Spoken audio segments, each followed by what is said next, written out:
Ended up going to a lot of these movies by myself.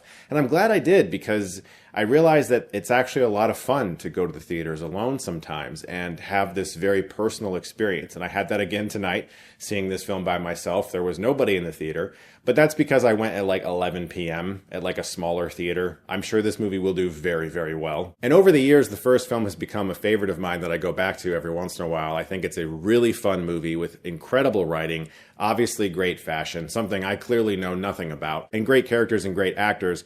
And to come back all these years later to a film that has increasingly become an iconic movie for my generation, obviously was a massive challenge, I assume. And I think they did a very good job. Devil Wears Prada 2, while not as good as the first, it's the type of thing where it's like, I just saw it for the first time. It's tough to imagine anything that can ever be what something has been for me for 20 years. It's tough to kind of figure out what that actually means. And, you know, you always know if it's like actually kind of bad, like the first time you see it. And that's definitely not the case here. This is a really good movie that feels very old fashioned in the best way, just like Anne Hathaway's film she made with Robert De Niro and Nancy Meyers, The Intern.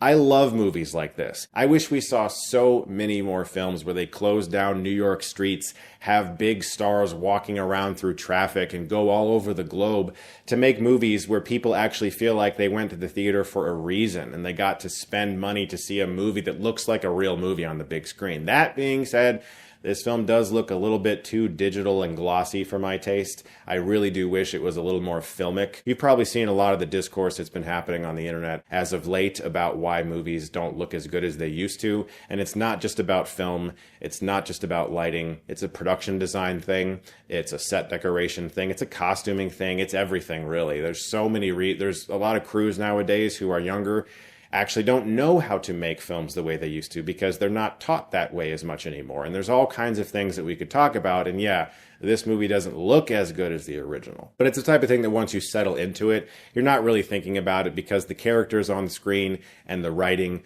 is good. And this movie has a very good excuse for getting all of these characters back together in the same place.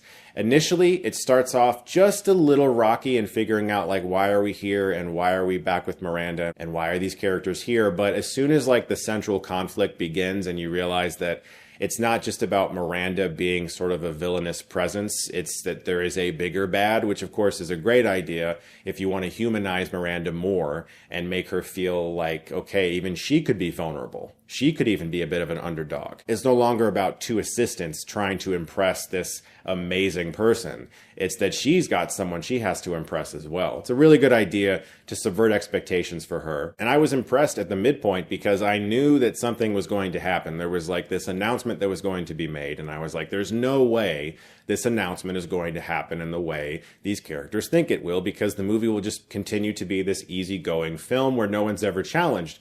But I didn't realize how they were going to make that happen. And I think that they did a very good job of being surprising, to flip the movie on its head, challenge the characters even more, and force them into scenarios that none of them are prepared for. Let's talk about Stanley Tucci. What a man. Can we all just aspire to be more like him? Can like men in general, can we all just be a little more like Stanley Tucci? I can't, because I know nothing about fashion. I'm not Italian, and I'm not a very good cook.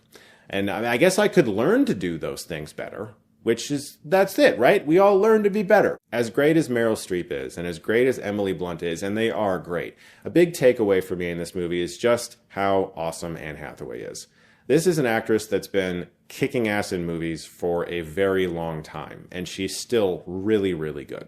And I feel like there was this period where, I don't know, people just like weren't respecting her for some reason. And it's odd. And I just want to throw some love her way because she's so great in the movie, and she's always been great. She's a phenomenal actress. If you like the first movie like me, there's going to be a lot of things here you're going to enjoy. There's tons of nostalgia. There's some references to the first film, but it doesn't feel like it's overbearing. It's not this overwhelming experience in which it relies entirely on callbacks. In fact, I don't really feel like there were all that many. I feel like there's just a couple, and it's nice.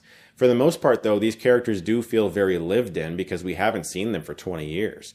And you feel a sense that they have gone through other things and there's other life experiences going on. Emily Blunt's character, also named Emily, definitely seems to have experienced the most change, and she goes through some rather interesting experiences in this movie.